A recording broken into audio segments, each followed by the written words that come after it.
When you build a house, it's really important to get to know the owner and the entire staff and what they truly represent and what they stand for, because it is a huge leap of faith and it is an incredible investment of dollars and time and effort. But in the end, it comes down to a leap of faith, but you also get to know the people and you know who they are, then it becomes less of a leap and more of just a step. I don't feel like we were just a number to them. It just felt really personal.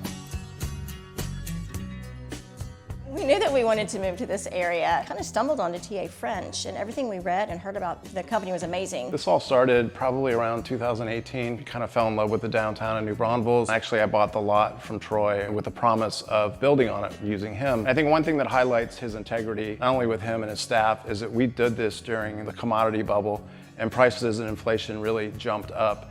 But he held to his contract and his pricing. The building process didn't really step into gear until that May. So that's really when, COVID really started taking off, as well as pricing for lumber, glass, all the raw materials used to build a home. He always reassured us that, things were gonna work out, and it always did.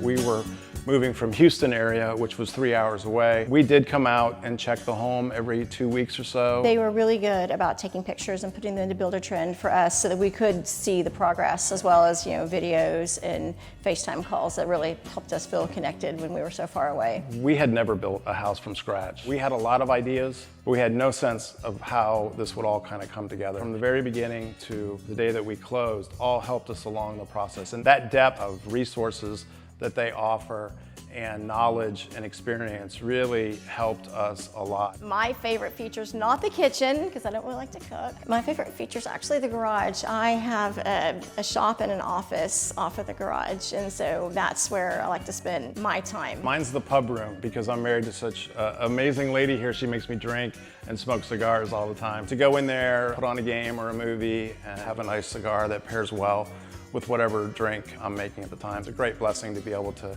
create something that's special like that. The exposed brick is, to me, one of the showcases of the house. The bricklayer, when he would FaceTime us, and he's like, "You want it smeared?" And we're like, "Yes." He would go do it, and he's like, "How does this look?" He gives like a sample, and I'm like, "No, it's too neat, make it messier." And he would do it again, another iteration, and it just it was a little less perfect, but it was still perfect.